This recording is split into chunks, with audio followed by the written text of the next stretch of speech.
5 checkers back, this looks pretty much like a good double, because white's board is going to crash unless he rolls a 6 next time. He's in severe gammon danger. So again, you need to think for quite a while here and then make a decision. So you're going to creep up 1. If you save to the other one, you've got 6s to play, you've got 5s to play. Does it? Yeah, I don't think it adds any value keeping the other blot as a blot.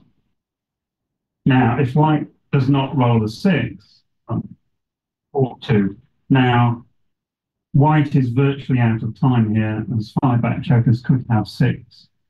So this looks like a cube. But he's not going to cube.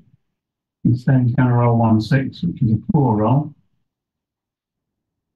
But again, white's best roll here is 6-2. There are lots of numbers that crash, and will potentially red will lose his market. 6-5 is in the game. So again, you need to take your time on complex decisions in backgammon, because backgammon is not an easy game to play. And there are moments when you have to take 30 seconds to a minute to think things through and make that decision. Double 6 is a very poor roll. 2 of them, and 3 of them, all of them 4. So this now, white has 5s to hit. So the last sequence of rolls has gone extremely well for white. That is a very poor roll. 6-3, so 6 is going to come in. Keep the prime, is either going to have to play 10 to 1 hitting, which will seem to be the two-way play. So if he hits on the ace point, he can go forwards if things go well, and he can revert to a back game if things go badly. The alternative play is to run off the 21 point with 1 checker. You would play 21-12. That would leave reds 2s, 4s, and 5s to hit on one side of the board and 2s on the other. So again, very difficult decision. The pure play is to do this. Oh, sorry, we can duplicate the 2. So this looks to be the better play. Okay. Commentator error. Right? So red needs a 2 on both sides of the board. White has kept all his checkers in play. That double 6 that red rolls has basically destroyed his timing and given white a good game. I like this play.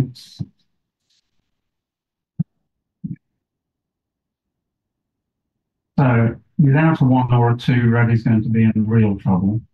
2 is great. Obviously hits the rear checker and safety checker on the 9 point. So I'm playing 9-5. And now white will need to come in. 4-3 to make the bar. Anything better, I think. Okay. Now red doesn't have a double. Red needs to escape the rear checker.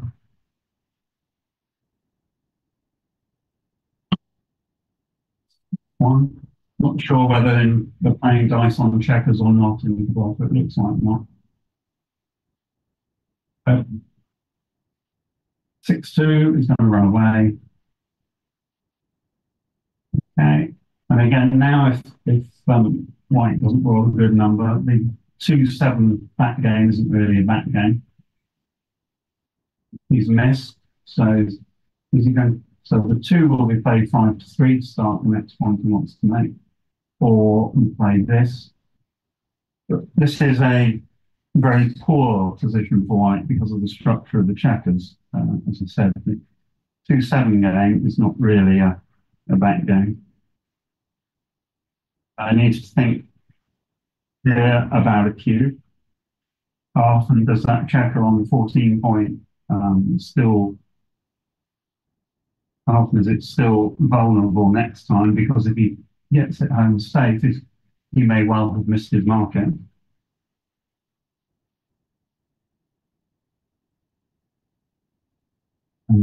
So I'm cubing here. an aggressive cue. Let's see. And here is the cue from Geoff. It's great. Yeah.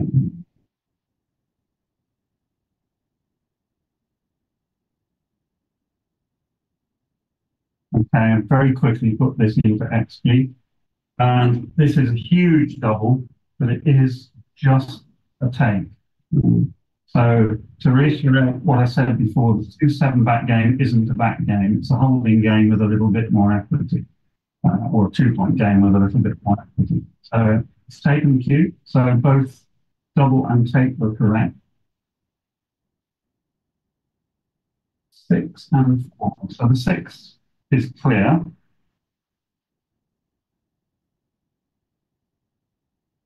And now we follow Mishy's rules. So once you clear the 2 rear checkers, you don't leave a shot unless you have to. So this is correct, 5-1. So white, Patrick will build a board and hold on to his 2 anchors.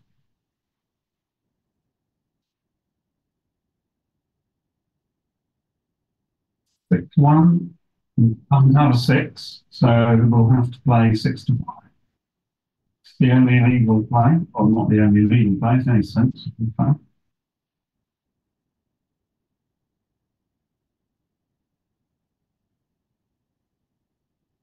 So white's board on the other side is prepared. The question is, will Geoff leave a shot at any point?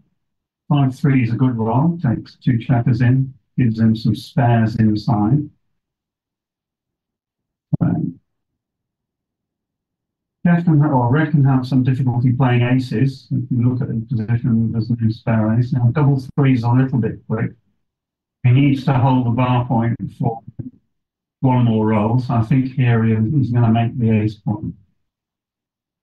He's not going to run 1 checker off the bar point because that gives Red big passes. So the position is one with maximum tension at the moment. So it seems logical to maintain that tension and see what the next roll is. I think this is the right play.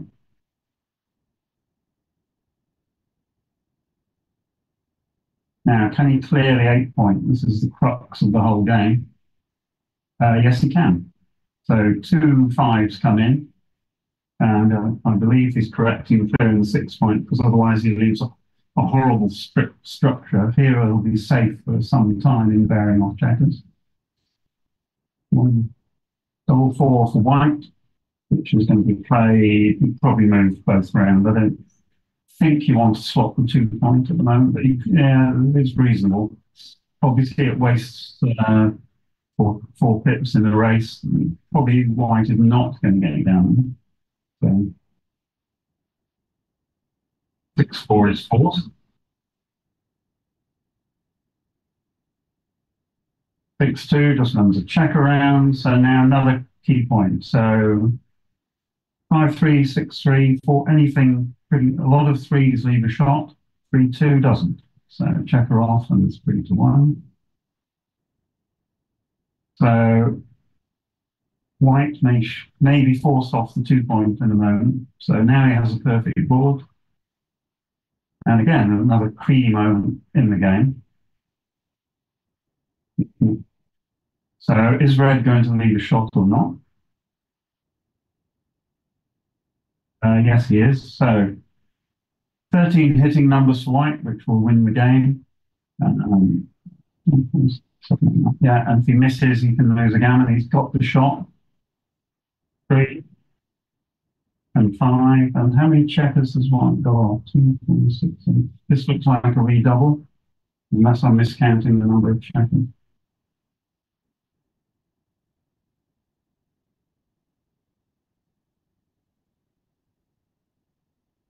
So I'm not quite sure why white is playing on unless I'm miscounting the number of checkers that red has, but it looks like 2, 4, 5, 6, 7. He's only born off 4 checkers. Obviously, white can't win a gammon. That's the roll of the play was a very slight mistake. Look what happens if white rolls double 6 now, but if he didn't. But again, he should be redoubling. and this is a pass. Yeah. So red got a couple of free rolls, but it didn't really matter. White cubed at the point, and red should have dropped. So 2-1 to Patrick after 2 games.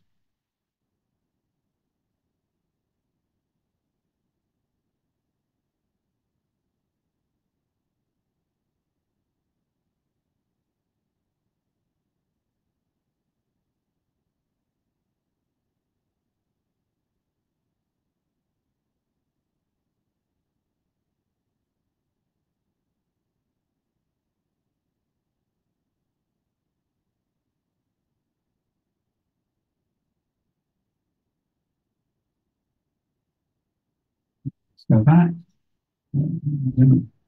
Okay, so 2 point, one, each side has made a point. White has made a better point. So now red needs to split. Standard backgammon tactic. So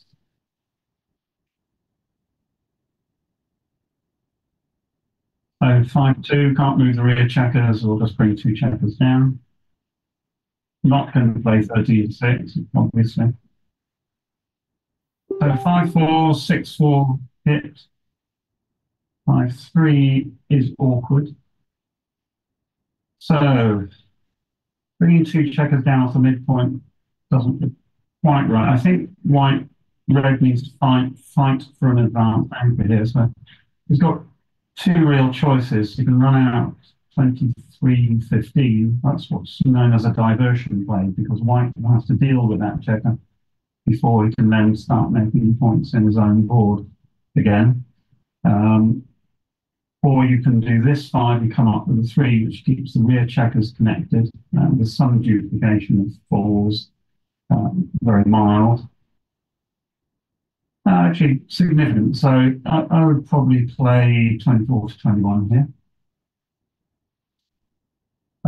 It's always difficult in backgammon if you let the 2 rear checkers get disconnected, because then they can't create an anchor.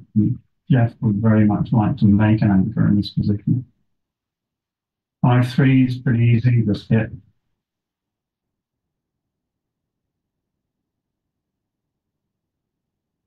No decision to make. Now, an anchor required. 3-6 is not an anchor. Now you have to think about 6. Looks like he's not going to play 13-7. Give him a pile of double hits. This one looks right because it duplicates the 4s again. But white has got an edge here. This a significant edge. Red is 3 blocks. White has got the better board. So under the position race threat method of evaluation, that could well have been a missed double. 2-5 is going to hit again. Now, if red fans, white has lost his market. So again, Patrick should have taken a bit more time thinking about the cube there. Obviously not playing dice on checkers. Double 4 looks to me to be a very good roll. So hitting 2. And now if you're going to do this, you're probably going to make the 9 point. If you're going to hit 2. Which brings another builder for the inner board, and all of the other 4s are much weaker. So this is entirely logical.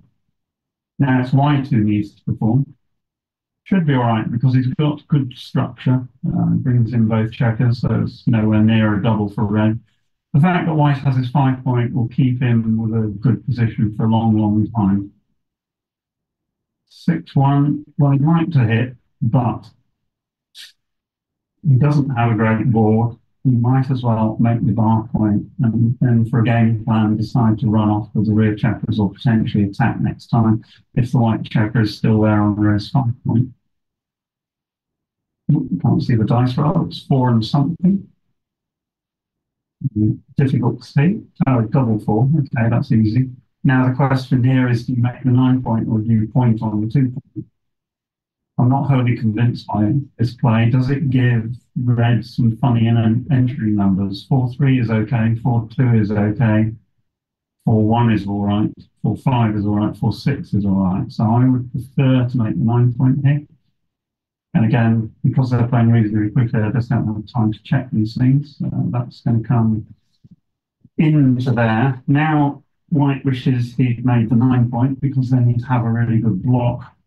Now he needs to roll a 5 or 6 oops, to escape the spare check on the 20 point, which is not earning its living.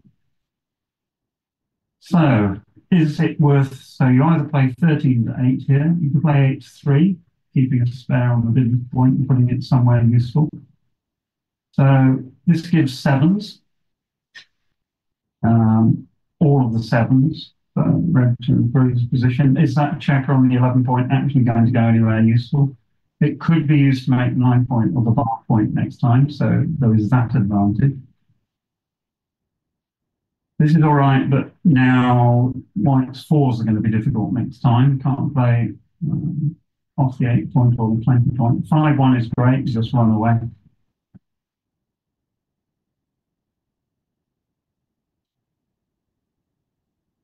So white needs a 3 or a 6-4. 5-1, not great.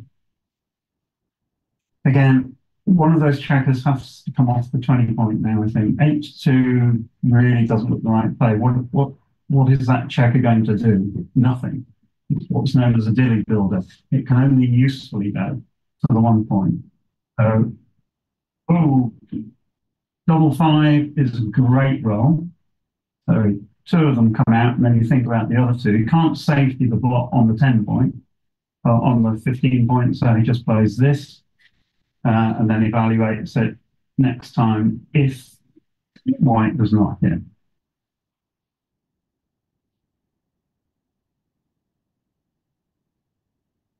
He's going to hit with a 3 or a double 5. Yes, he's going to hit with a 3. Probably that keeps him alive. But now, again, the four's played very quickly there. His position needs some improvement. So I'd have looked at leaving playing 2 down there, but now that move has gone. So now we have to think about the next one. I'm going to make the 4 point here to strengthen the board and then play 6 to 3, which is logical.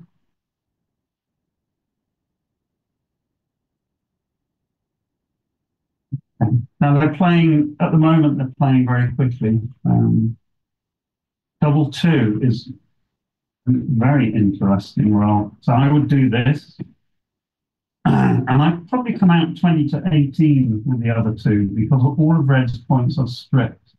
So to hit, he has to give up an asset. So again, it's what's known as a deflection play.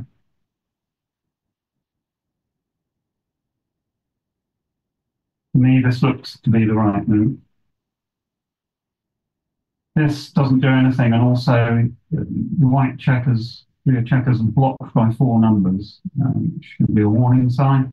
Need to get them going.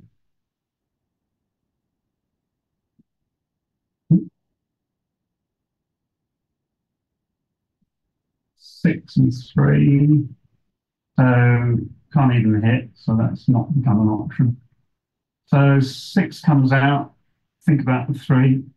You may well have to burn another checker here by playing 6, 2, 3. If it comes out, it's 6s and 1s, which is 20 shots plus double 3, 21 shots plus 5, 3, 23 shots. If he stays there, it's a bit more. So again, it's risk and reward. The red checker is further from home, so it would have been hit in the other variation. So now probably he's going to play 20 to 13. But you either play 8 to 7 here or you do something with a dilly builder, but there's no cover if you play 2 to 1. So this is a perfectly reasonable play. So now it's time to do some arithmetic. 58, 56, 4, 104 for red.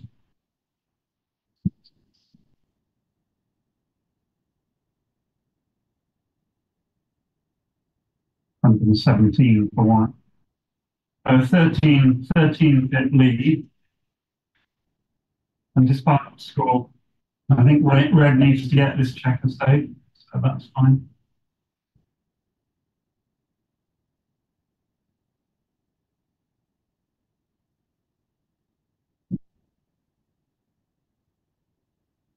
Oh, so that's caught up in the race. Can he afford to stay?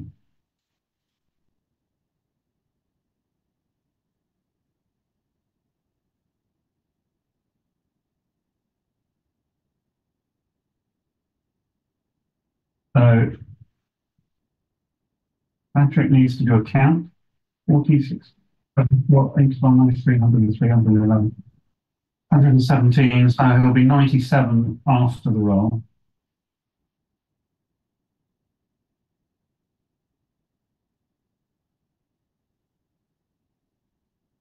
93 after the roll for red.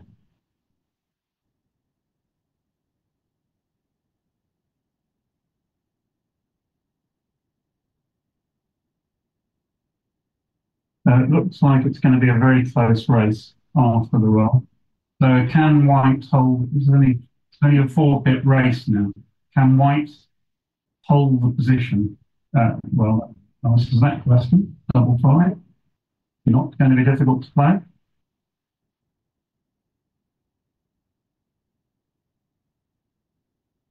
So now it's counting time after this roll. So it's going to stay. And now it's time for Geoff to do some thinking. Well, counting. 18, 34, 58, 66, 78, 79 for red.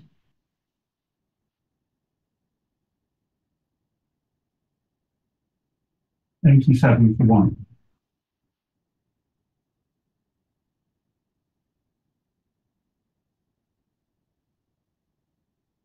Looks like an 8-hit race. So, but white has no timing left. So whatever white does next, he's going to give up a point either in his home board. So this looks like a perfectly correct double. But it also looks like a perfectly correct take. Yeah. So well done to both players.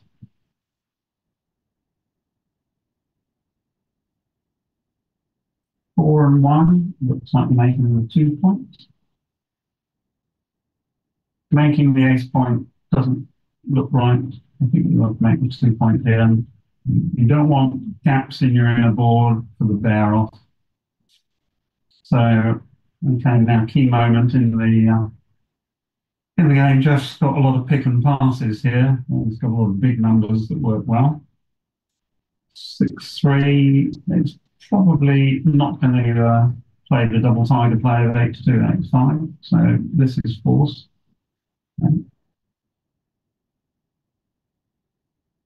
Now white will have the decision of whether to stay or go.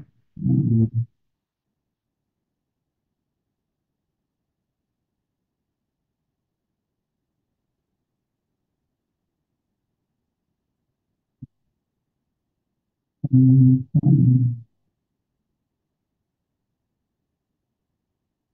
going to be a 1-pit race after this roll.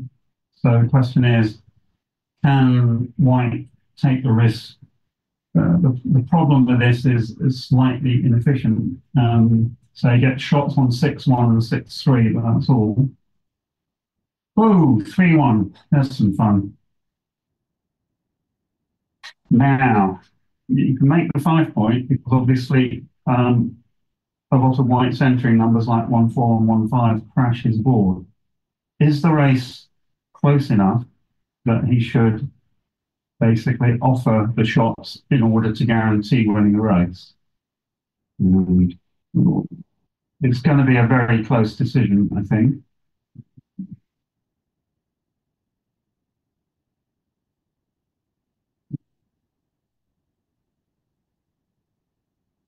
And actually, it's not a very close decision at all. So red needs to make the 5 points here because if he plays safely and white runs away, red has got very bad structure because he's got a gap on his 5 point. He's got 4 checkers on his 3 point. it's he's only going to have an 8-pip lead in the race with very poor structure. So, but 1-4 and 1-3, sorry, 1-4 and 1-5 will immediately crash White's board, and even if he doesn't crash the board, he's still got to get out from Red's perfect board. So even if Red hits and White hits, and this is a good play by Geoff. This is absolutely right. So here we go. Got an A? No. Good jobby. Double six proves why you should hit on a one-game rollout. So, ooh, 4-3, perfect. Well, not perfect, but it makes the board. Not much choice. Right. So double six, double five, 6-5, 6-4, 5-4 is all right. Quite a few shot leaving numbers, but it's a one game jeopardy. 5-4 is okay. Checker off and 5-1.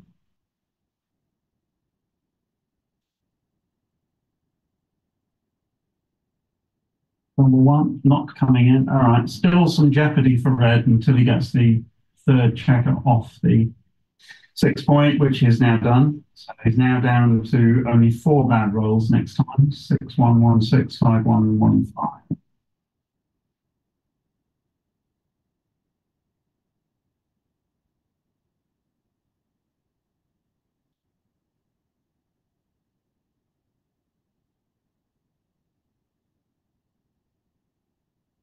Players are checking something at the moment with the referee. I'm not quite sure what.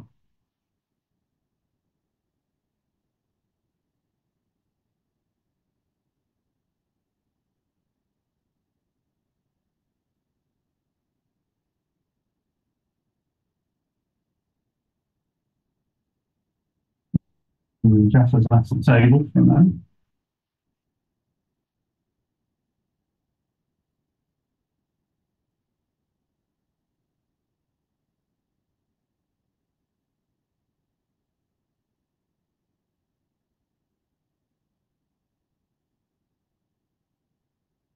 Okay, I'm not quite sure what they're checking, so just hold tight until that issue is resolved.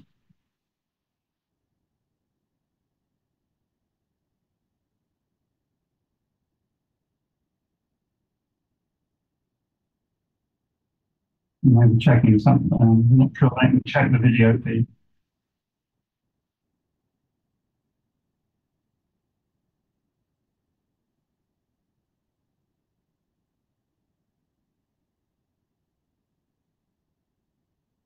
Okay, so the game continues. So, just as I said, four numbers out of 36 are banned for red, the other 32 are all good. 2-1 is all right, two checkers off. And again, red would probably prefer white just come in and run away. There are some gammon chances here, obviously, and the longer that white stays on the bar, the more gammon chances there are.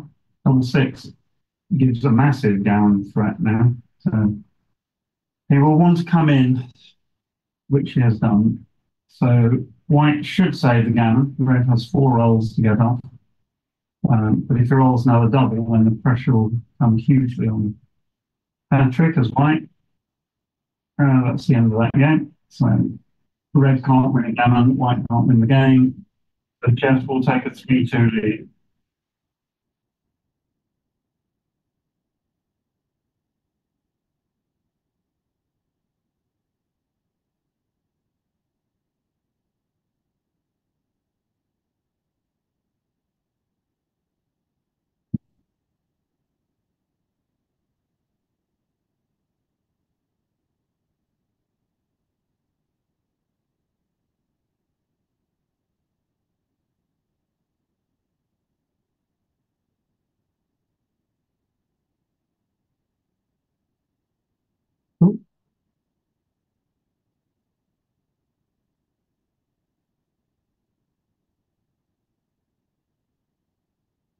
Okay,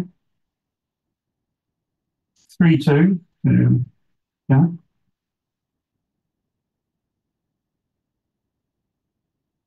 Okay, thanks, guys. Patrick's open with a 5-1, made the standard play, no need for desperation slots yet. Double three is a great reply.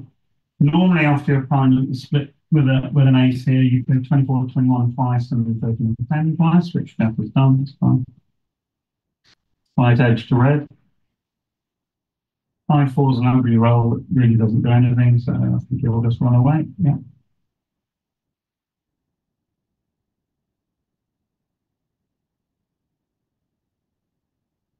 So this will build the bar point 6-3. Again, these rolls have largely played themselves. 5-3. You could make the 3-point because now if red hits with a 2 on the 11 point, he has to give up the midpoint while he's still got the checkers. This is a bit ugly, so it's giving red really the freedom of the board. So again, I would have thought a little bit longer there. Backgammon was all about assets and good structure. 4-2, here's just going to make the 4-point. So White's game plan is quite simple. He's going to run away, and that is the absolute perfect number with which to run away. So red would like to hit, return hit, and failing that. Okay, so that's not great because basically he's coming up in too high up the board. I would come in and come out here so that the blocks can be hit again and hopefully re-enter on a more useful point. But white may elect not to hit this at all, but it's going to hit because basically everything else is shot. So 9 return numbers. And that is one of them. So in and hit. Good play. 3. Now it's going to get a bit hairy for white here. It's got a very weak structure, which goes back to that 5-3, 3 or 4 moves ago. So you can make the 5-point. You're probably going to make the 5-point here because long term it's going to give you a really good structure, and then he's going to play 24-23 with the other one to try and make an anchor somewhere in white's board. I think 24-23 is better in terms of potential point building numbers. I also wouldn't want to come under 4 guns, which is what happens if you play 21-20 here. White's desperate to attack red and utilize his checkers. He's got 12 checkers in the attack zone. Obviously, you run a risk of a bad double if you play 24-23. So this maintains an anchor and some level of security. Interesting to see the right play there. 5-4. That's would have worked in any variation. So now red has another decision to make because any 6 is immensely powerful. It may not lose his market, but it gives him a very strong position.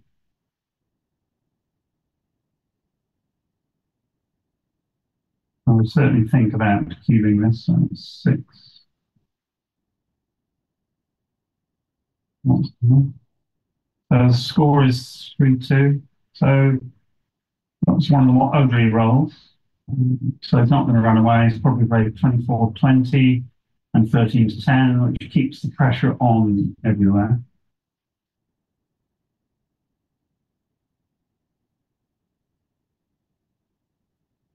Okay, I just put the preceding position before he rolled into XD Mobile, which is not absolutely perfect. But that was a big double that's just been missed by Geoff. Mainly because of white's poor structure and because of the huge gammon threat.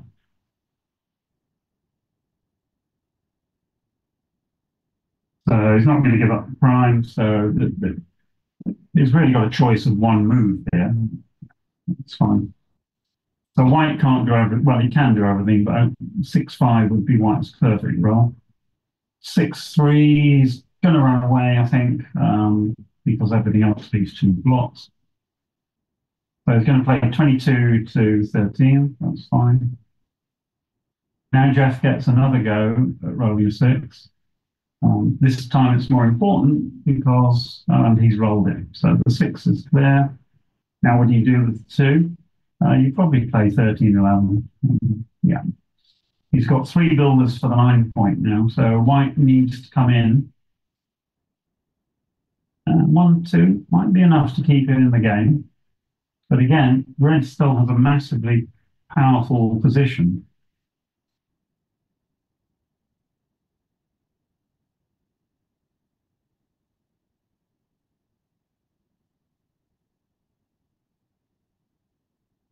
So now the question is, has he got a cue from the bar?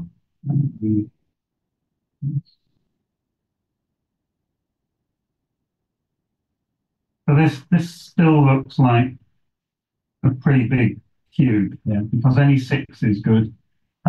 He doesn't have to perform immediately, even if he just remakes the anchor in white's board on the 20 point. He's going to have a long-term, very, very strong position with a lot of gammon threats. And obviously, if he rolls 1, 6, 2, 6, 3, 6, or 5, 6, then I think he has to cube this. So here in the 5, so an up 4. Yeah. So unless white rolls, can safety the checker and move the rear checker up with a 2. So that is probably about as good a roll as he can make. So he played 24, 22, 11, 6, and hope.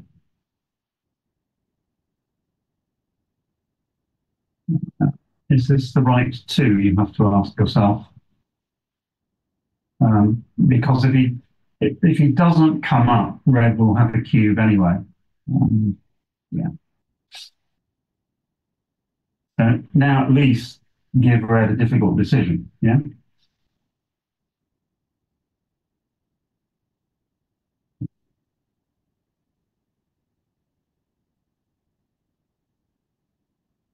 So I'm cubing this as red despite the 3-2 lead.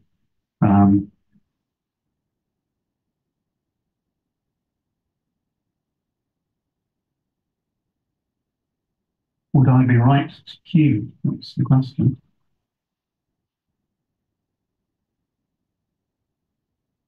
But white is threatening to make the 10 point all the time. On average, it will take white nearly 6 rolls to escape that rear checker. And that's, I think, a very good cue. I'm not sure white can take this.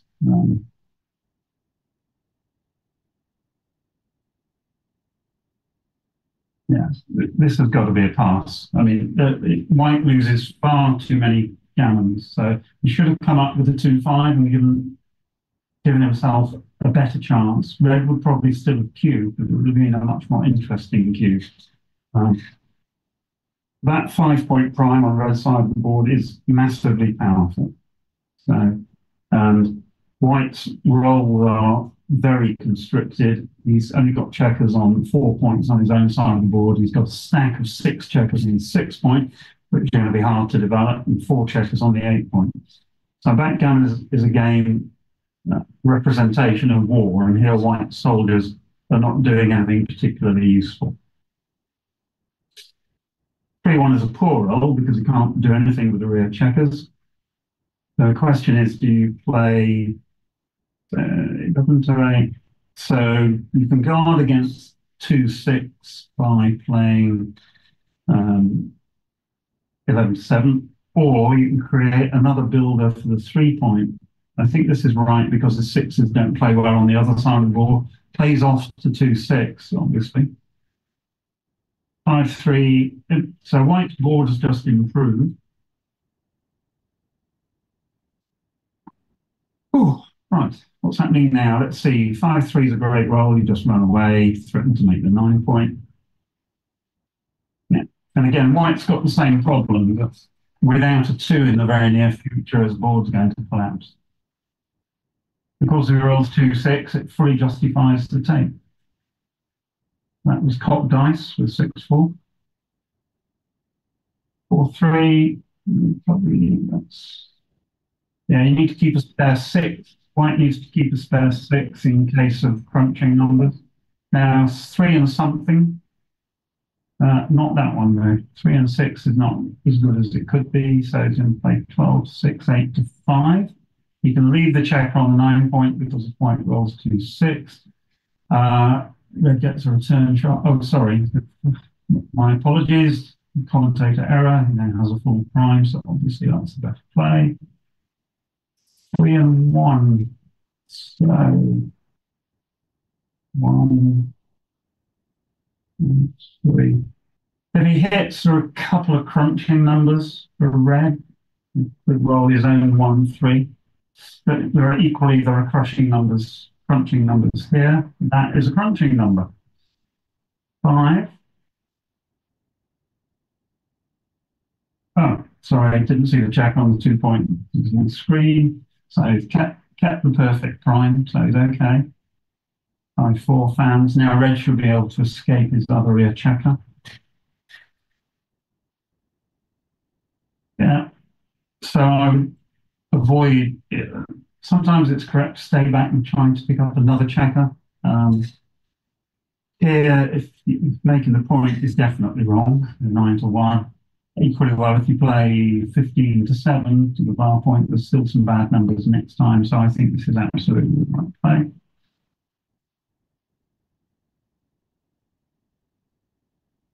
So 3 is fine. You don't leave another exposed block.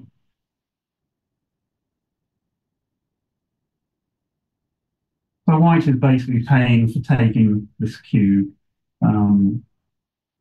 So there's an opportunity here, playing 12-3. Yeah. So if red now gets another checker sent back, he should be okay in terms of escaping, but there are going to be rolls for white that expose another block. 4-5. And of course, if he doesn't, then red can roll the prime home and win a gammon that way because white has got some external checkers. So 6 there, and again 1. Yeah, it's fine. So now red, Geoff will try to make a 2 point. He's still happy to be hit. 2 is fine. 3 is fine. Geoff will hit with any 6 here. That will do. So you don't make the 2 point because obviously it gives your opponent winning chances. I also think you don't play 15-4 because that leaves you with a horrible structure.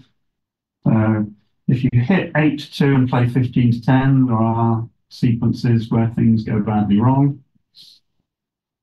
So, for example, you roll 1-3 here or 2-3, red could still lose. This is a more interesting roll. Double 2 is going to make the 5 point. Now, if red comes in quickly, he could get into trouble here. Even if he stays out for one roll, he's probably fine because white's board will collapse. And red still have some spare pips to play with on the outside. Play them to 6, yeah.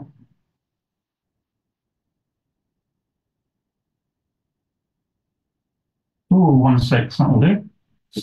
Okay, now white's board will collapse. Red will continue to attack the block on the 2 point.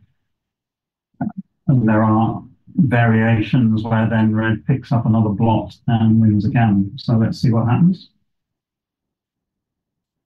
5-3. He could hit here. Like 10-2. Yeah.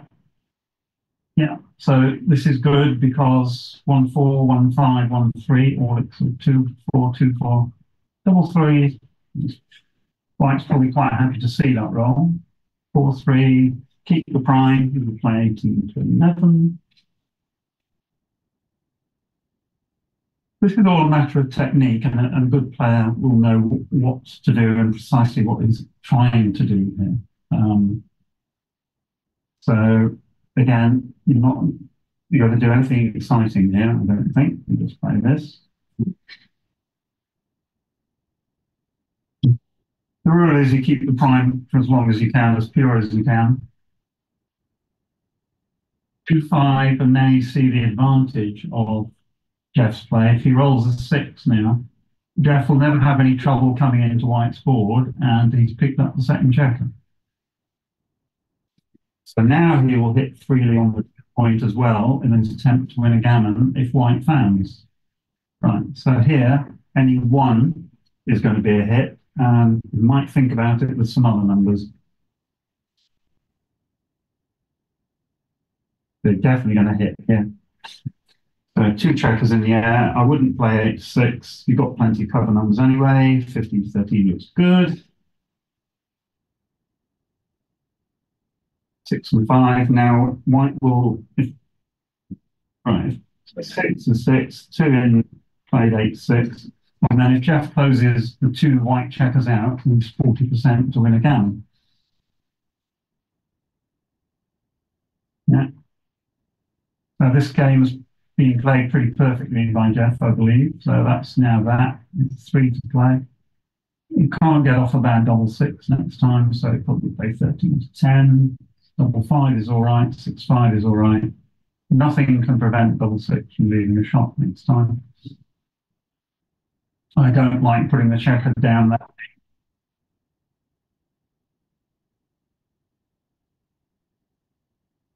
That's why I don't like putting. So now this could be 13 to 10, 7 to 1. So because you don't want to stack all the checkers on the 4 point. Now 6-5, double 6, 6-5, double 5, all these shots. If you play 3-6, double 5 is all right. Okay, that was a matter of technique. Double 4, 1. It's going to take one checker off and play 6 to 2. Yeah.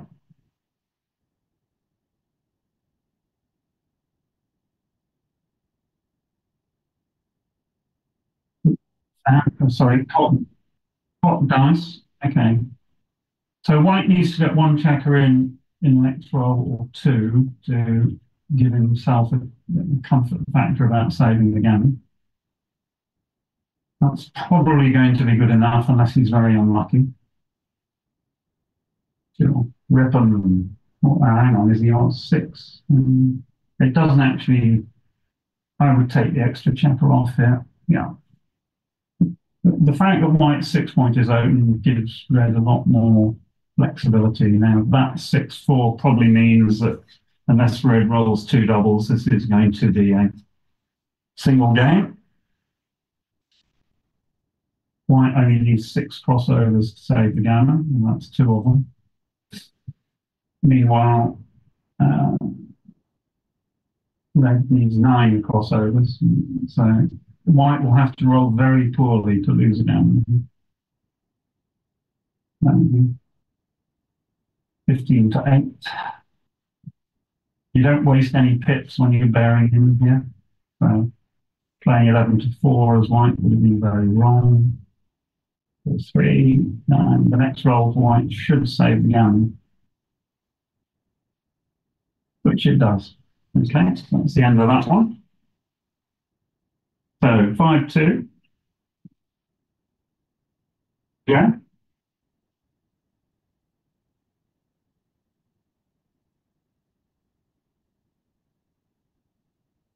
But the double should have been dropped. There was a gammon danger there.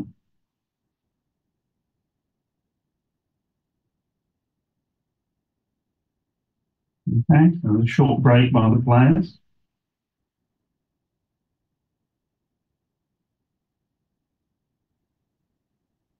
Oh, yeah, definitely a break. So the commentator is going to take a break as well for a few minutes.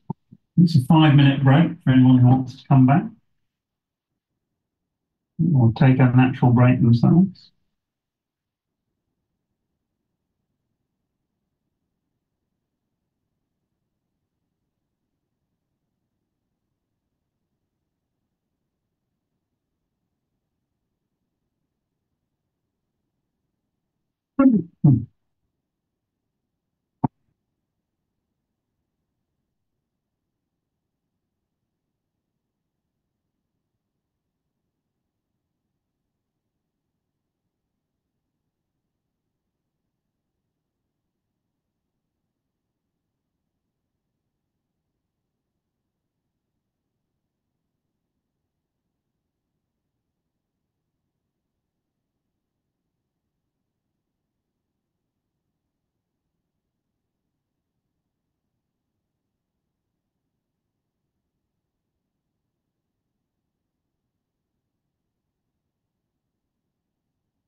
mm1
no, questa problema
Okay, if you're watching, the players are on a short break. They should be back any moment.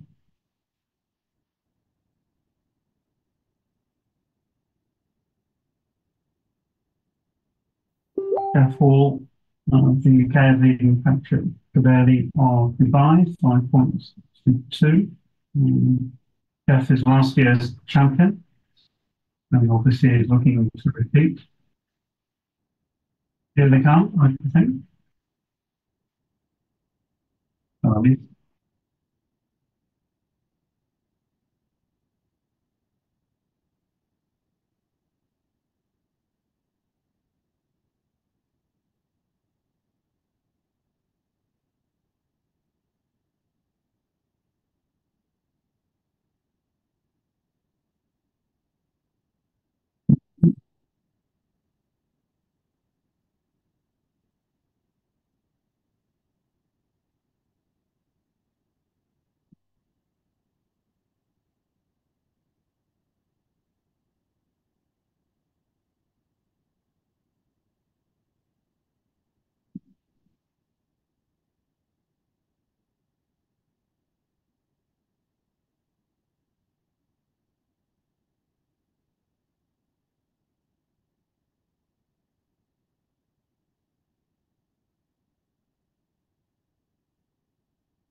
Still no sign of the players returning, but the break sign has gone. So let's hope they will be with us short.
Hmm.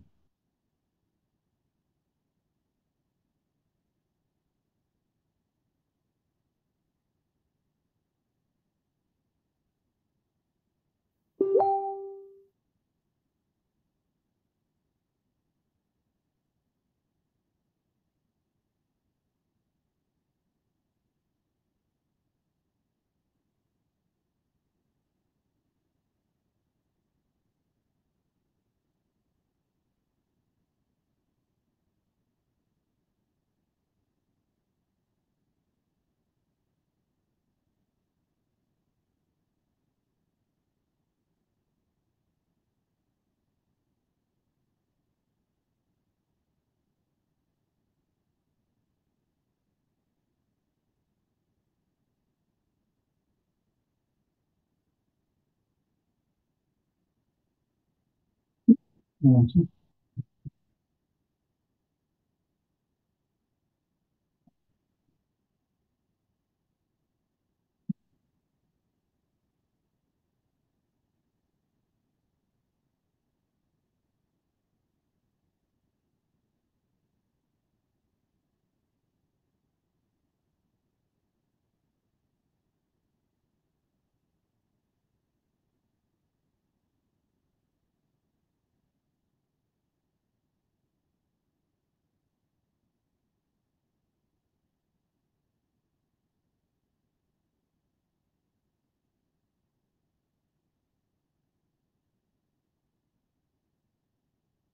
Looks like the players are taking a longer than a 5 minute advertised break. Yeah.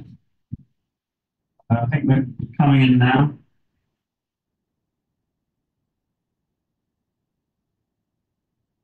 So if you've just joined us, this is Chris Bray. I'm commentating from the comfort of my study in London while the guys are on the ship in Gibraltar. To repeat, Geoff Hall, last year's winner, is playing Patrick Gebeili from the UK, Patrick from Dubai. 5-2 to Geoff, who is playing the red checkers. And they're just about to get going again. Neither player has used a huge amount of time on their clock. And here we go, 6-5, Lovers Leap, on we go.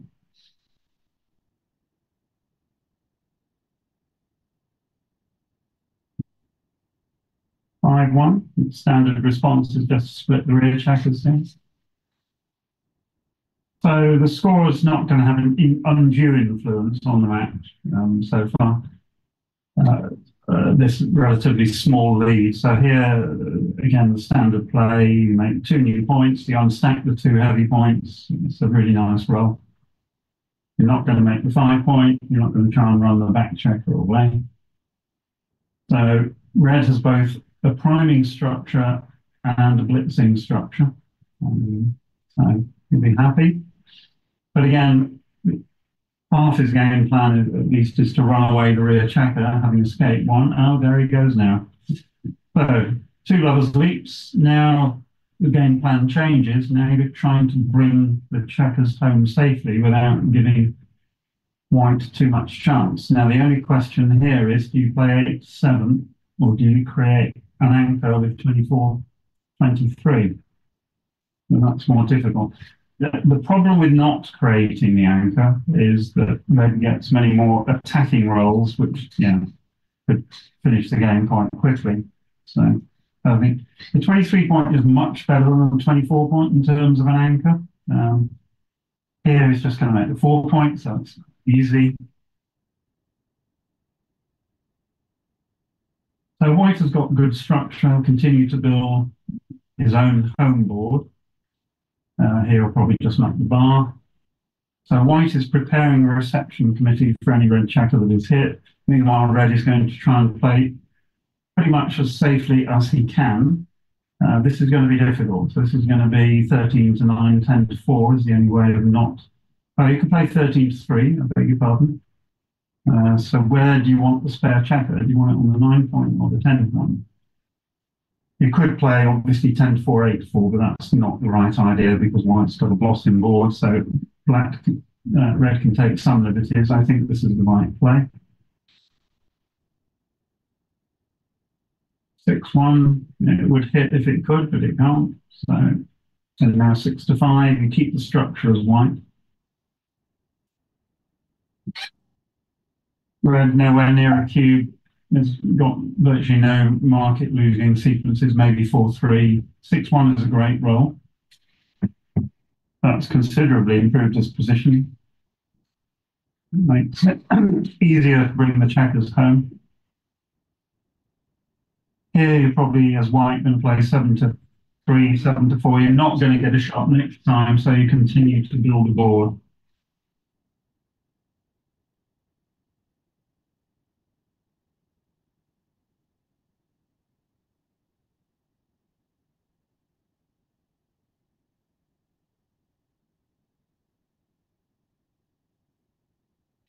I would start another point here, but it's not going to be a huge difference, but interesting. So it's quite an aggressive cube, but it's a good cube, I think.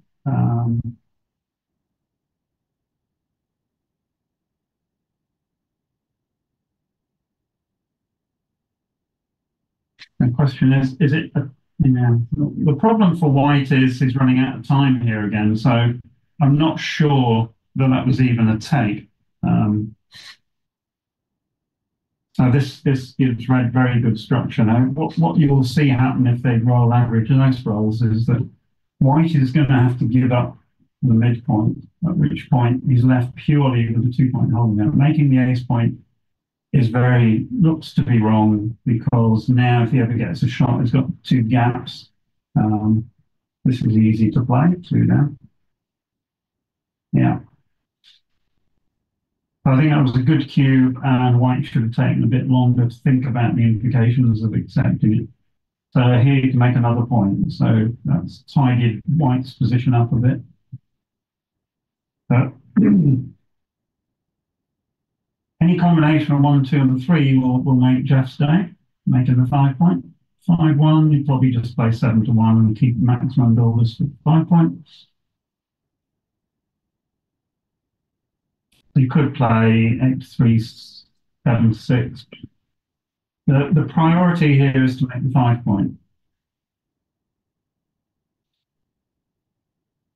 So this is going to be slot and down. So white's probably got about 12 pips of playability left before something's going to crunch. 4-2 is a bit more fun. So this could be 8-6, 7-3, preparing to clear either of the outside points. 7-1 is okay because it fills another point that leaves red with some bad sixes. So this is the sort of thing you have to think about all the time in backgammon, is just how difficult certain roles are going to play next time. Here, 6-5 is very bad for red next time, but most of the other roles are okay.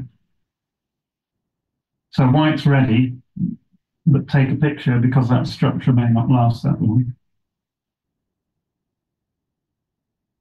5. That looked like top dice. 6-4 is easy. Now, can white keep the board? No, he can't. So now, how do you play double 3? This is much more fun.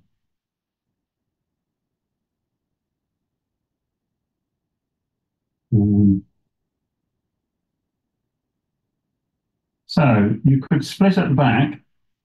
Oh, sorry, you can play double 3. I beg your pardon. Of course, you can play 13 each and 1. So key moment in the game. Is a shot going to be left? Yuck. Yuck, yuck, yuck. So only legal play is 8-4. Can't play the 6. No choice.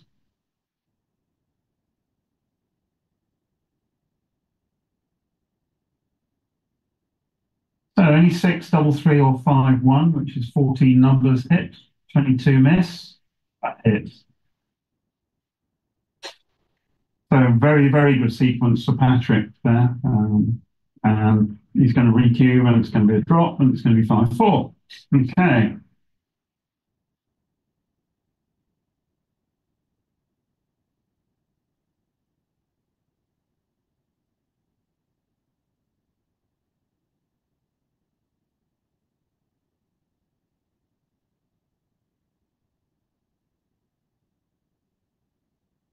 Everyone needs a little luck in backgammon.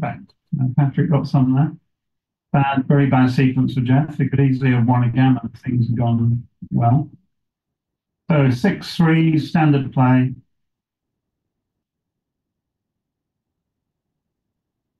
6-2.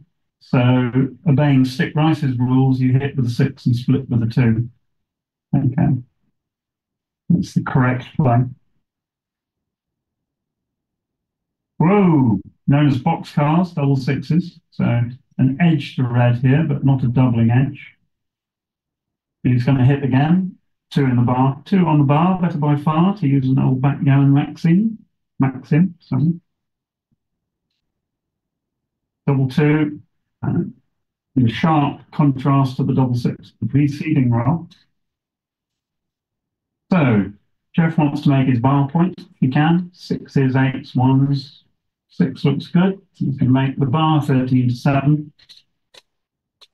It'd be the wrong idea to point on the ace point. Here he's looking for a priming structure. He's got 3 rear whites, 3 rear checkers. So the game plan is to prime. 3-1 is good for white. There's an edge to red, but white has now got what's known as the rack, the 4, 5, and 6 point. That's a great roll for red because it runs the last checker to safety. So 8s or 9s are very good for Patrick. That's an 8. Okay, so Geoff might have thought he was looking good until that roll. Now he's got the problem of coming in and coming out. So probably just going to play 13 to 9 here with the 4. Looks sensible. Now we're on sevens and eights this time. There are some other good numbers. 7. Here's a man in form. Now red is going to have to roll well to stay in the game. Double 4 is not good enough, and this is going to be a pass. Yeah. So red has basically got nothing, and white has a fantastic structure. And if things go well, he wins a gammon. So you just give this one up, on to the next game. We've got an even match at 5 all. Okay, 3-1. The best opening roll you can have in backgammon, like the 5 point. Good response though, 4-2, making the 4 point. 5 points known as the golden point, 4 points known as the silver point. This is going to be easy to play. The game is playing itself at the moment. So slightly ahead in the race and good shape. Now what you don't do is split here. When your opponent rolls an early big double, you rarely split the bad checkers. So that 4-3 is correct. 6-5, simple plan. Geoff's good at these lovers leap rolls, leaving no targets. 6-4, again, you don't split, I don't think. You can make, I would play 13 to 7, 9 to 5 here, beginning to make. I don't like that 4. I think you need to look at the 6 before you look at the 4. That's ugly structure. That is not what you're trying to do. You're trying to make the 5 point there. So he's now got 3 checkers in the wrong place. So it's not great. 6-1, you make the bar. So that was a strategic error by Patrick. 3-6, now you're going to make the 3 point. If you run away 3-7-9, red has got 11 checkers in the attack zone, so he's got the option of attacking and blitzing. You also have the option of running. So this is the right play with the 6-3.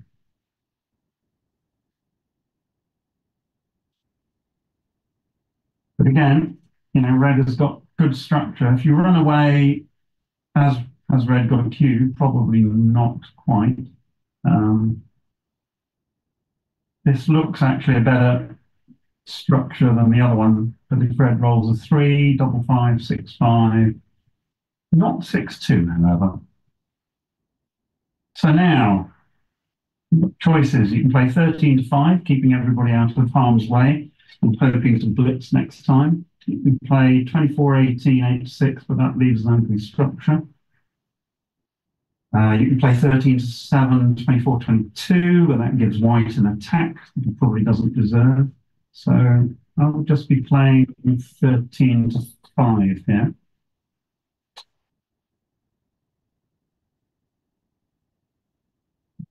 Try and see if I'm right.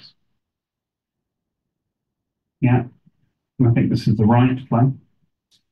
He's threatening to make the 4 point, threatening to run away, threatening to blitz, so that looks good. 3-1. You could play 15-11, but I think you're going to make the 5 point. Yeah, you could make the 3 point and not leave the 7s. But long term, you want assets in backgammon, and the 5 point is much better than the 3 point. Can you afford the tactical risk of doing that?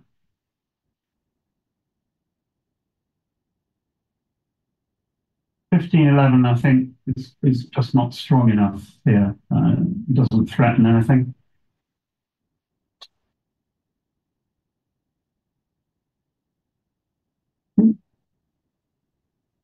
Still thinking about it, which is fine.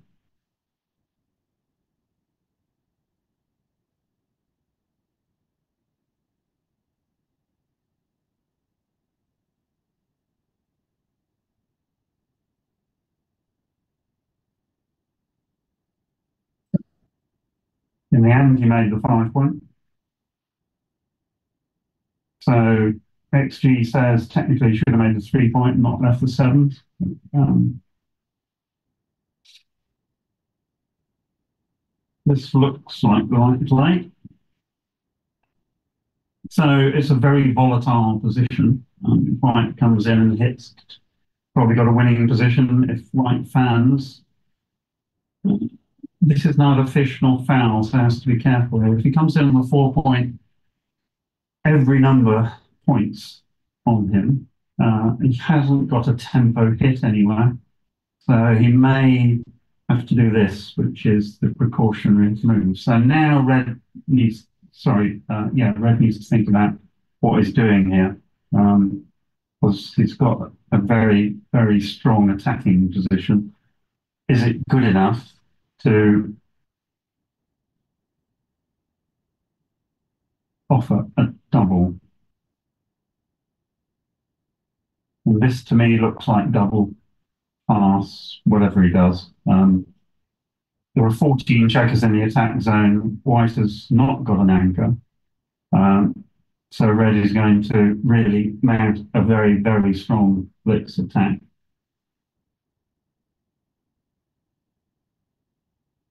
Is it strong enough? You should always ask the question whether you're too good and whether you should play on for a gammon. Here, white has got reasonable structure, so it's probably not strong enough to play on for a gammon. I think that's what Geoff is thinking about. I can't believe he wouldn't be thinking of doubling this. There was a couple of doubles that he could roll, double 4, double 5. Yeah, this is fine. He should just pass this. Yeah, yeah. So 6-5 to Geoff.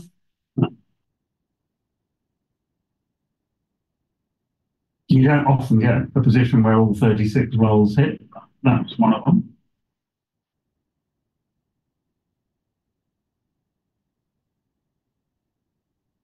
Oh, slight edge to red.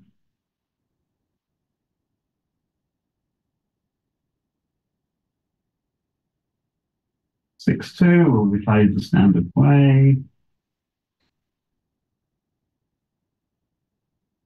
I haven't really had any big games or massive decisions yet in this match. It sort of trundled on quite happily. Stick Rice's rules say you hit with the 1, come down with the 2. I'm sure Geoff has read his sticks rules.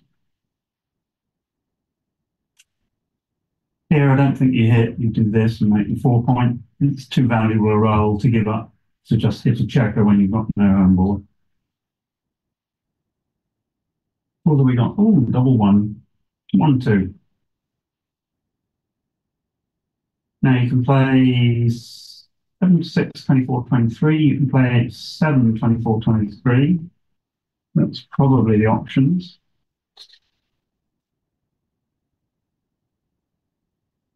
I think Geoff is going to, I think so. He's decided not to fight a war on 2 fronts. He's picked up the blot on his own side of the board to be able to split.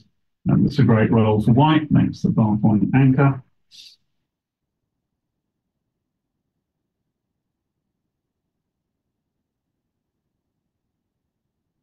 Three, so they're not black.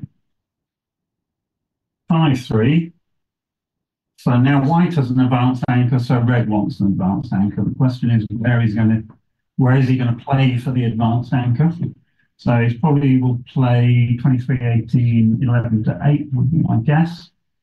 He needs to, I don't like, you can do this. The question is, was it worth being more provocative as you've got the 5 pointers? So it would have paid off brilliantly because he would have not even been hit on the bar point. So it was worthy of more thought than it was given, possibly. 5-4. Again, you can play 13-4 or you play 24-15. 24-15 is a deflection play. Basically means white has to deal with that checker before he can do anything else. Or you do this and play 8-3, possibly. 13-8 doesn't look right because then you've got 5 checkers on the 8 point. And again, it's useful to keep the rear checkers connected So they can make an anchor, which is why I wanted to play 23-18 last time.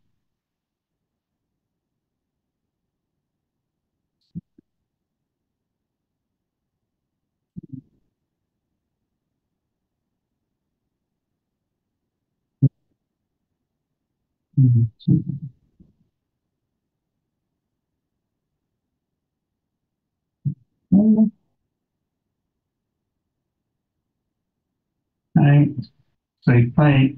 The other thing is just keep the rear checkers out of the way and play 13 to 4. Because here you offered white an inviting target when he has got the better home board. You could also play 8 to 4, 8 to 3, but the next point red wants to make in his own board is the 4 point. So 13 to 4 looks logical. So I think this is the play that Geoff will end up making. And then you can worry about the back checkers next time. So he's not giving, well, he might yet be giving his opponent an inviting target. So those two red checkers in white's home board really would like to get together.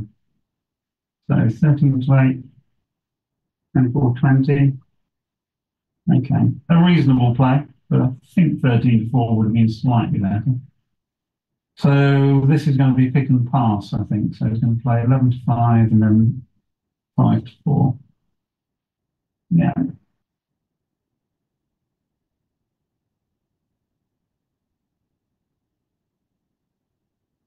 This allows red a free roll, basically. So given that white has the better board, it seems logical to hit, which is what he's done. And 6-4 is not good. And here comes the cube.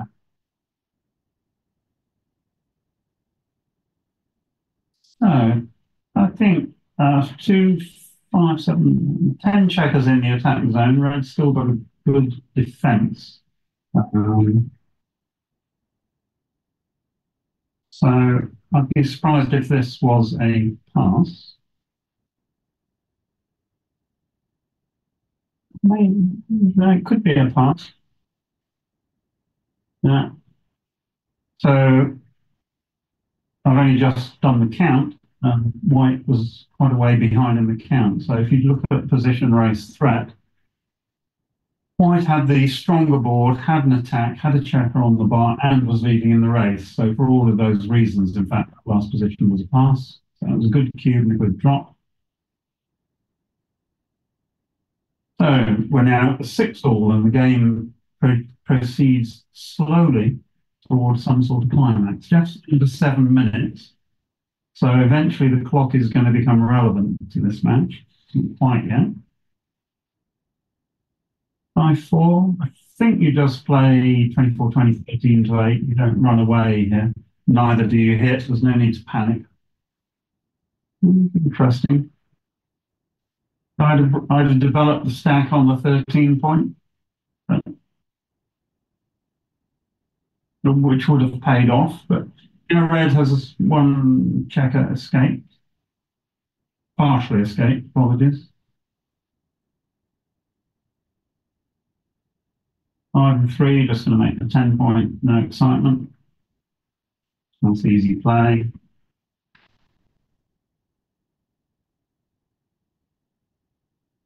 6 and 3 is a do nothing roll, so it looks like run one away. 24, 14.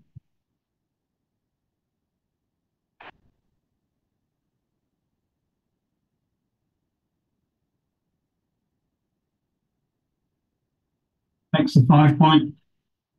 5-1. Nice and easy.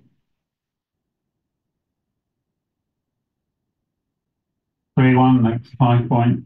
Easy. I think it's got to be better than 14 to 10. You've got an undeveloped stack on the 5 point. So that's still five hitting numbers. The other way, it's only 11, but you get the 5 points. So I would definitely have made the point there. Another point made, the bar point. Red's position continues to improve. Can white match it? We'll see. 4-2 is an ugly roll.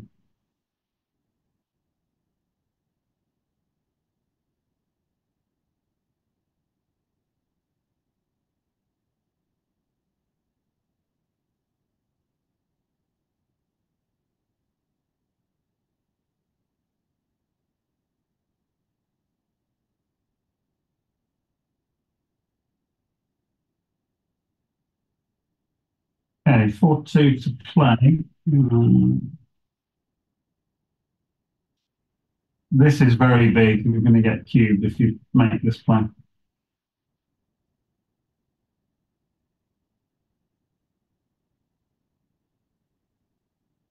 So this would give red, it would be a very volatile position. Red's got the better board. He's got a whole bunch of hitting numbers. White's got three blocks, no anchor. So there are times when you have to bite the bullet and play safe.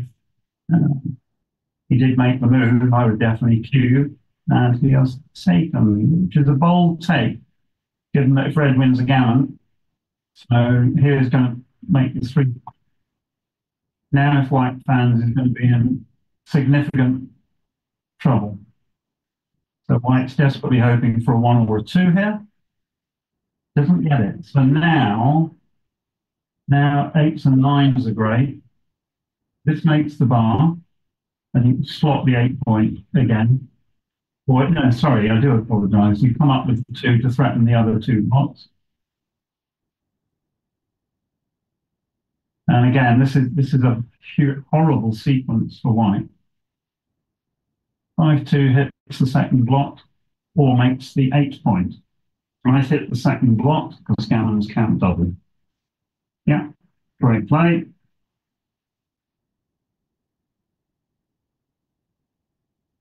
It's got one in. Can he make an anchor? So red's got a number of options here. He can prime, he can blitz. With a 4-3, he's going to prime. He's probably going to play 15 to 8 to make the next point he wants to make, or not happy about this because it hasn't given him any additional attacking numbers. And I think you could have risked the 2-6 there to make a much better structure. Oh, this is fun. So 2 there, 2 there. Right. Perfectly correct play. Now white's in really deep trouble. Barring a double 6, he's probably going to lose a gammon here. So 5 down, keep your builders spread so you've got as many numbers that hit as possible.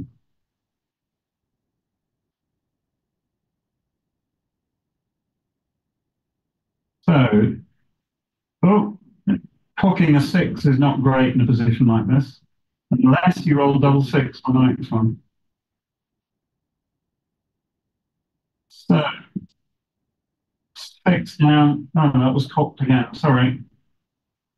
6-2, 2 down, perfect.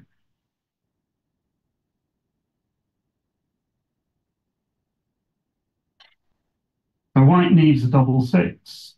There's one of them, but he's not going to stay there. 1s, 2s, 4s, and 5s all hit. 5-3 is going to hit. Now you pick and pass because the other red checkers are close enough to home that you don't need to keep the points slotted. All you're interested in is bringing the checkers home. So again, pick and pass with any 1, 2, and 4, or make the point if you like. There you go. Right, so barring red going significantly wrong here, so this is going to be 8-3, 7-5. So 2 bad numbers. That's not one of them. Take checker off. Yeah.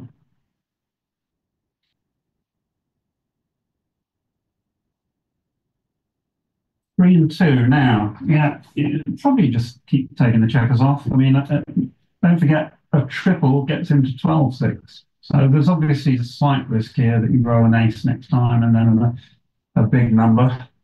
4-1, I think you don't come off the 6 point here. You either come off the 5 point or 4 point. 4 point, it's less numbers next time, you get an extra checker off. But there's longer, you have what's called extended jeopardy. I still think coming off the 4 point is right here. So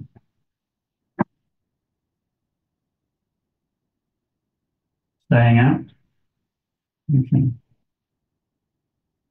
Clearing the 6 point, 1 point to clear, and then Geoff can feel comfortable. Staying out. So any of the big doubles leave a shot plus 6-1 and 5-1. 5-4 is perfectly okay. Probably got one more roll to navigate before he can be comfortable about things. So 16 shot leaving numbers, not one of them. Now you can play completely safe because the gammon is guaranteed. And there's no point in just taking one checker off unless you think you're going to win a triple. So I would play 2-1 here, just guarantee myself 4 points, which I think is what Geoff has done. Staying out. So the triple is rearing its ugly head. 2-1 is not a great roll. And do you do this? That's no. I think you take. I think that's this is many more numbers than taking the checker off. And actually, if he played 2 off, 2-1, he would then now have cleared the point, not left a shot. His opponent will still have 2 checkers on the bar. Woo, got away with it. Okay.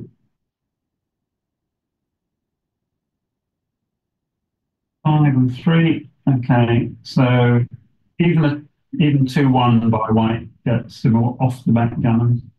So there's really no need to roll here. I'll give in.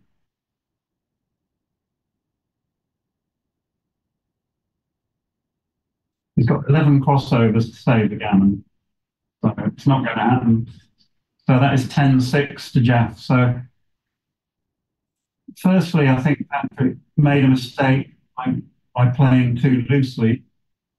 And then he compounded his mistake by accepting the double.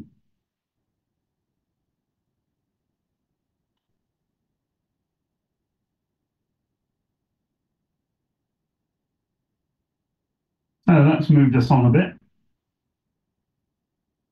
10-6. So now the match score really comes in to influence the situation. Geoff would like to win undouble gammon.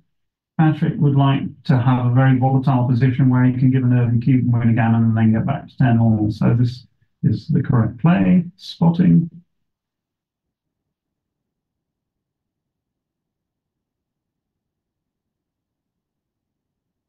Oh, 4-6. That's a good start towards an undouble gammon. Hitting 2 checkers. Double one's a very good response. Now, how do you play it? You do this, I believe, because you're not going to have any trouble getting the checkers off the ace point. So it looks bad, but it'll only look bad for one roll, probably. So it looks like 14 to 8 and 13 to 10. There's no real need to advance the back checker yet. And you've got 5 checkers on the 13 point, and they would like a new home to go to. I don't think you need to do this. I'd be more interested in, oh, well, it worked perfectly. What am I to know? So, and this is the correct 3-2.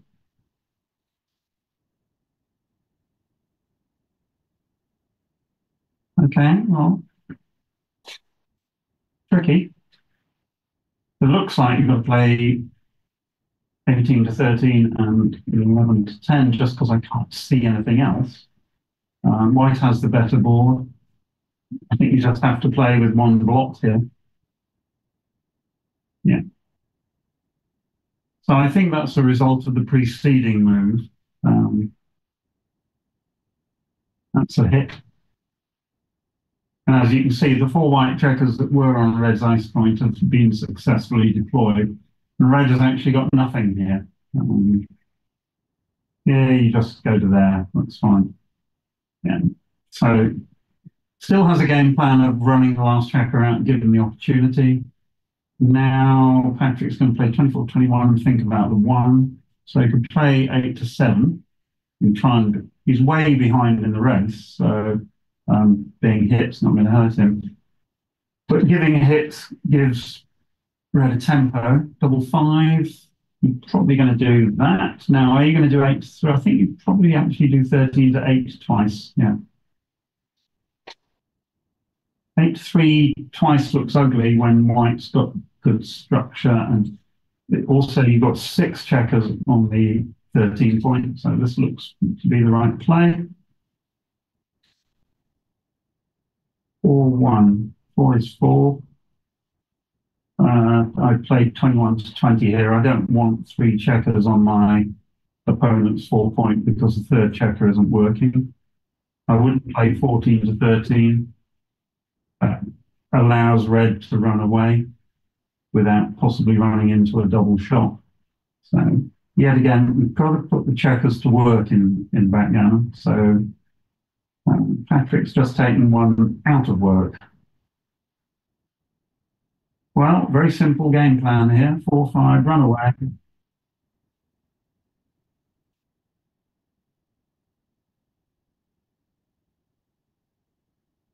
Now he's going to play 7, but it's a bit late. So this won't be a double some considerable time, but oh, 1, 2, 3. I'm probably going to play 3 down and 8 to 3. You could do 2 down. Give yourself, yeah, 2 down. I think I prefer a bit more flexibility. But you've made a point. You've gained hugely in the race. This looks right.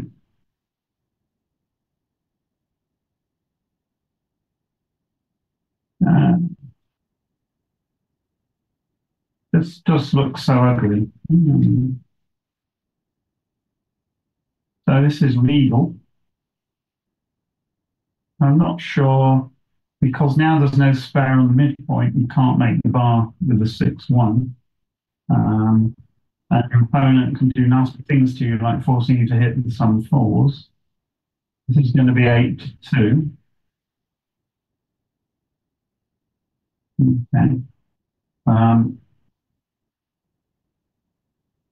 Red won't have a double. Red won't have a double until he's cleared the midpoint and or made the 5 point here. So I would leave that checker. Yeah, that checker on red's 9 point is a hindrance. Oh, what a number! What a number! Now you must make the 5 point. This makes it much harder to bear in. Right. So you want the 5 point, so make it. Not convinced by that one, but happy to look at a rollout later. The trouble is you're running out of time to make the 5 point, and until you've got the 5 point, it's going to be difficult to get the cube across.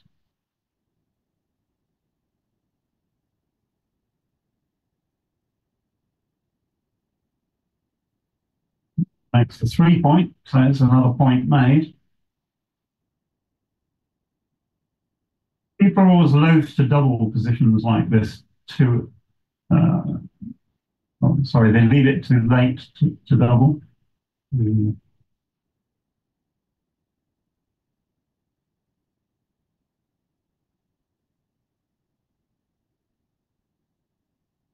What did he do? Just play 13 to 1. Again, there's gaps in White's board. White needs to build a board that has as many contiguous points as possible. So I don't like this play. I'd make the 2 point and slot the 4 point. Well, this is going to be pretty much forced.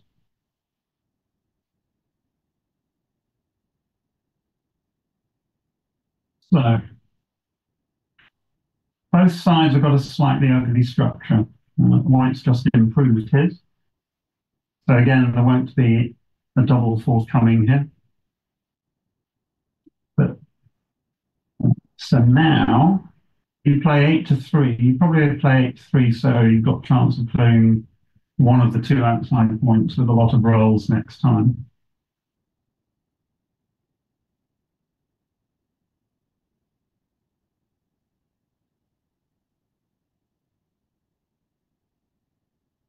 Or yeah, or you can do this.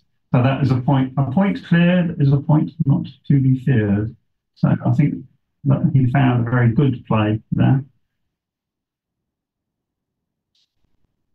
So is White going to get a shot next time? Because if not, he should be slotting the 3 point. So are there any rolls that be a shot next time? 6-4, no, 6-4's all right, 6-5's all right. 4-3 is okay. You just play 8 to 1, and then the crunch will come next time.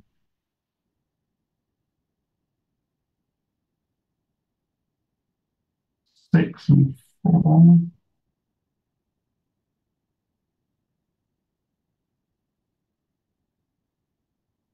And White would be on roll. And White's a long way ahead, about 30 pips. So he will leave a few shots, and he will get hit a few times. But actually, he's now so close to winning the game that he should not play on without cubing.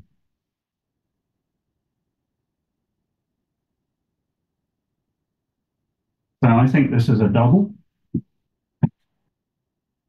Yeah, good cube. That's a very, very good cube.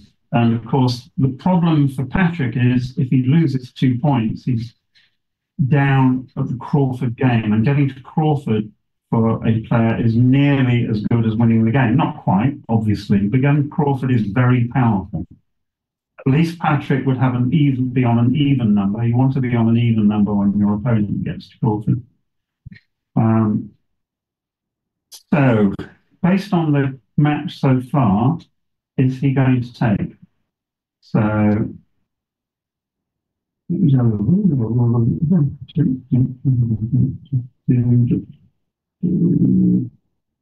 looks like red is 39 pips ahead and he's let it go. I think that's a really, really good pass by Patrick.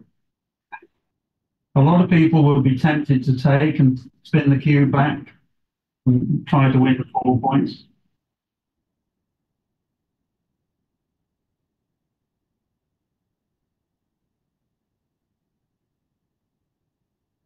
So now Geoff is playing for an undouble gammon.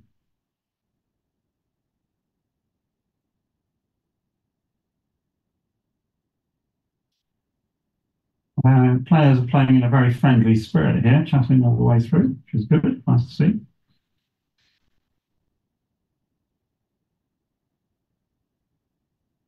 Oh, nearly played with the wrong setup. That happened in the New York Open 3 or 4 years ago. The players actually played a whole game with a checkers misset. That's a great roll. You make the 4 point. So again, Red's objective here is to win an undouble gammon and win the match without any pressure.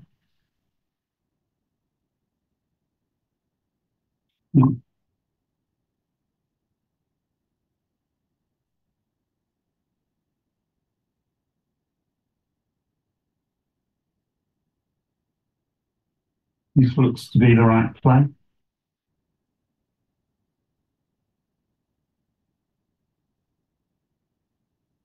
Yeah. So once you've started the ace point, you normally make it. Otherwise, the point is just a hindrance. I think this is too big. It's only got one cover number for it. And he's got to sort out the block on the 15 point as well. So I think this is a slight overplay.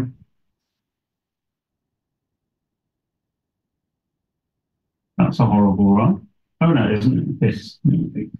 He will hit. Because losing a gammon is irrelevant. And it isn't irrelevant. Sorry, I thought we were at Crawford. But he'll still hit because there is nothing better. Yeah.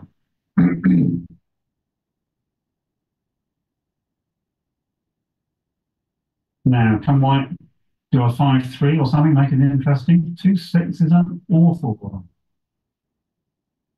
So 8-2, leaving you no cover numbers for the 5 point. I think you have to duplicate ones and threes here. Ooh, that's asking a little bit asking for it because now you've given red a blitz attack. So I believe that you make the point and hit. So if you play 6-2, sorry, 6-5, 6-2, and go for the blitz attack.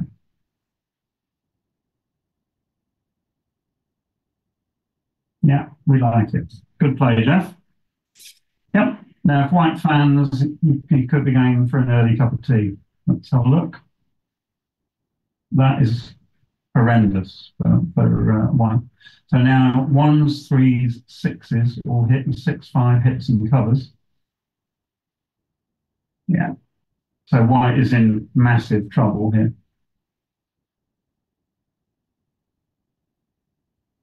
Put one checker in. He'd hit on the ace point if he can, but he can't. So here you do this, and then you play 6 because you want to attack the checker. The block on the ace point.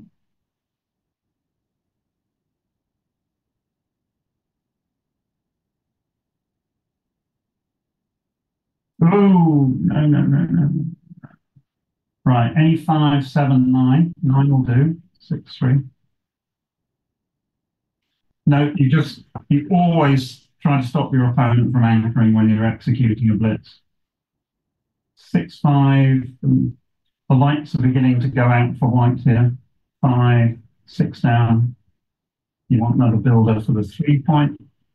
I wouldn't do this. You're going to escape that checker without any trouble anyway. And if your opponent rolls a 3, you want to be hitting. And you can win a gammon per force here. So now I'm playing this and I'm playing that. Yeah. So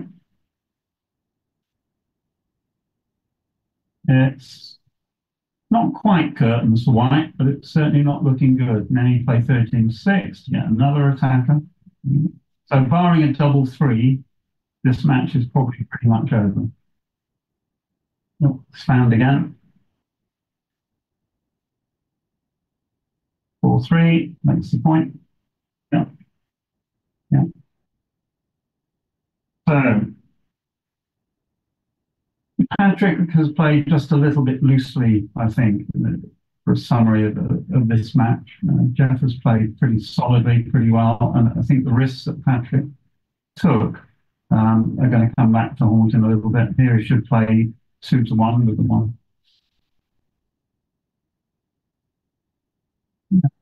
So, of course, there's always a chance in a position like this as white because your opponent still has to bear off all of those checkers. This is fine. 5 in, 4 off. Now he wants to clear the 6 point and 5 point as quickly as possible. 4-3 would be good. 2-3 is fine. You just clear the 6 point. Yeah.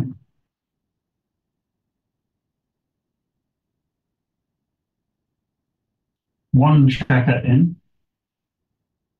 So, moment of danger, 6-4. Okay.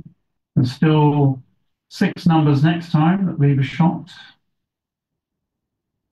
Oh, no, they don't. This is going to be the end. So 10, 13, 16. So white needs 23 crossovers to save the gammon. So it basically isn't going to happen. So we'll just sit and watch as they roll out the dying embers of this match. He's thinking of resigning.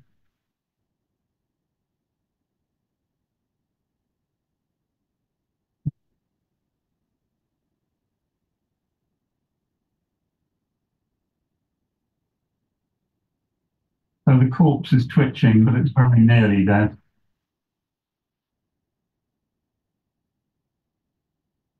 Yeah.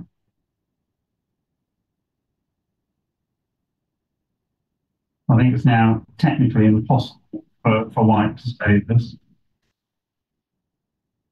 Yeah. And that is it. Match over. A win for the defending champion. Thank you very much for listening. And we'll be back a little bit later with more. So thanks, guys.